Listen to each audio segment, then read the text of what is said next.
The Chinese real estate bust is finally having its impacts on Canada. We're going to get into that. And 369 people per day are possibly going bankrupt. And we're going to get into a shocking report that was released there. But first of all, let's get into this mainstream media video from CBC about the situation where this realtor gives some insight. How big is this place? Almost 1,500 square feet. What a beautiful view. It's lovely. It's 2-bed, 2-bath. David Hutchinson has been showing this condo a lot. Asking price, just over $2.6 million. It's part of a fancy downtown hotel complex and has been on the market for 6 months. And there's been showings and there's been interest, so that's all positive. But the issue is supply and demand. There's a lot of supply right now. Why would there be so much supply, guys? Again, we're constantly hearing this narrative, but there's millions of people coming into the country and they're going to be buying all this real estate and we need to build. But he's saying that there's a lot of supply. It's because nobody can afford these condos. There were 429 apartments in Vancouver listed for more than $2 million. That's a 21% increase over the year before. Listings at all price points are up, but not that much, around 7.5% year over year. This new designer luxury building lists 26 properties for sale. The priciest? A $13.5 million 3-bedroom. Hutchinson says part of the reason for all of the supply, fewer buyers from overseas. There's a saying that when the Chinese economy sneezes, Vancouver catches a cold. Forget sneezing. China's... And they're talking about the real estate bust now in China and what's going on there. And we're going to get into some more data about real estate economy is collapsing and has been for a while. Plummeting portfolios mean Chinese investors aren't shopping for fancy Canadian apartments like they used to. So people were kind of assuming that boom period of 2015 to 2019 was going to last, and they committed themselves to projects. Think about that, guys. People were assuming that boom period was just going to last. They were just extrapolating the trend. When on earth do we hear things like this? This is exactly what happens in a bubble. It's very interesting. The major real estate development projects, and particularly in Vancouver, high-end real estate developments that no longer have the market and an appetite for in Asia. This real estate agent says government policies have also contributed to supply.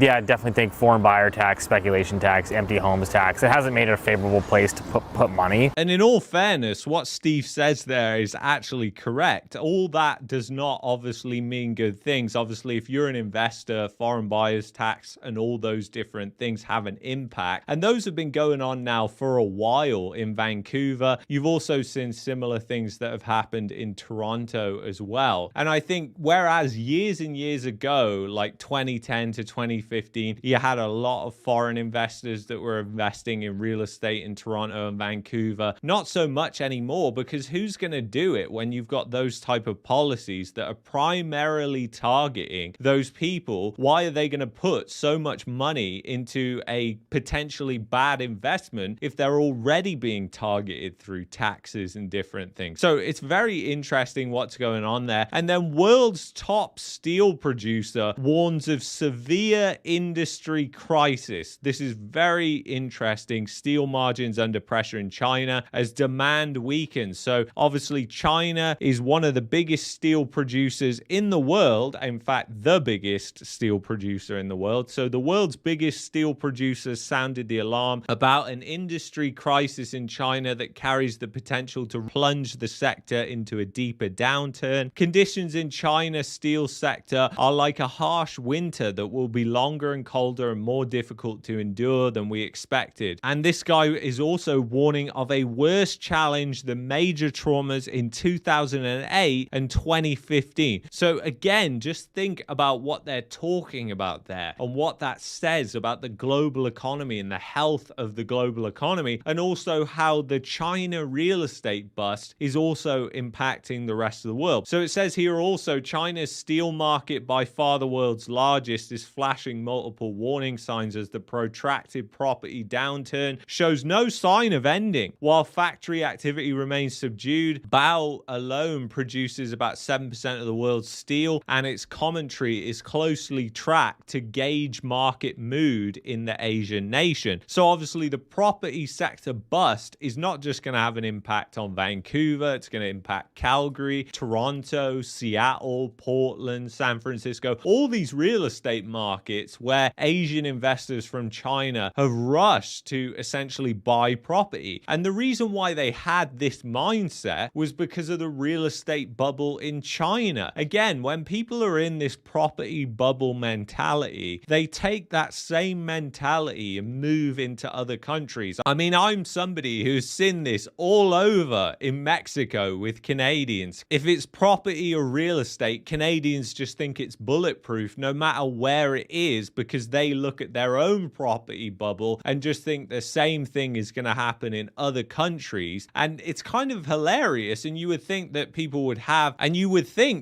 take a step back and think, hold on, this is an entirely different country here. Obviously, market conditions are going to be totally different, but they don't. I mean, another great example of this is like Calgary and the narrative and the bubble around Calgary and Edmonton right now. That is all built around a narrative and a bubble. It's not built on fundamentals. It's just purely built on this narrative. Canadian consumer insolvencies saw one of their worst months ever. According to data from the Office of Superintendent of Bankruptcy, OSB, the number of insolvencies increased in June 2024. Last month saw the third highest peak in insolvency filings since the recession. Yeah, because we're already in one. In June alone, 11,096 insolvencies were filed by consumers across Canada, with Ontario leading with 4,216 filings and Quebec with 2,626. That's a total of 369 filings per day and an increase of 4.2% compared to the same time last year, as more people find themselves in dire financial situations. The number of insolvencies, bankruptcies, and proposals in Canada decreased by 9.2% in June 2024 compared to the previous month. Bankruptcies decreased by 16.8% and proposals decreased by 6.6%, reads the OSB. The number of insolvencies in June 2024 was 4.9% higher than the number of insolvencies in June 2023. Consumer insolvencies increased by 4.2%, while business insolvencies increased by a whopping 23.7%. So think about the impact that that's going to have on unemployment and the unemployment rate. And obviously what's happening with layoffs is just completely distorted as well by the amount of people coming into the country, by the amount of government distortions and jobs that are being created. I mean, the reports are so doctored now, it's hard to even believe them. But the trend isn't recent. The number of Canadians struggling to pay their debts has been on the rise. Over the past 12 months, struggling consumers filed 131,251 insolvencies. That is 359 filings per day. That's a 17.8% increase compared to the 12-month period ending June 2023. To put things in perspective, the highest recorded peak was in 2009, which saw 151,712 consumer insolvency filings, or an average of 415 per day. For the 12-month period ending 30th of June 2024, the number of insolvencies increased by 17.8% in comparison to the 12-month period ending June 30th, 2023, states the OSB. So insolvencies and the amount of people going bankrupt just continues to increase. And obviously this is a very terrible warning sign of the health of your consumer. If you've got credit card debt that is sky high right now, you've got mortgage debt that is sky high, you've got a lot of people that are renewing into these still high rates, even though interest rates have come down. If you look at the past 10-15 years, when everybody took out all these high levels of debt, interest rates are definitely high compared to when they took out this debt. So also businesses rolling over their debt, they're faced with really high interest rates, and they're also looking at a consumer that is very weak. You've got a business environment that is very bad right now. Essentially, like I said, the economy is in a recession. The GDP numbers are just propped up purely by the migration that is happening into Canada. Take that away, Canada's been in a recession since 2022. You've got the per capita numbers that confirm this, that Canada has been in a per capita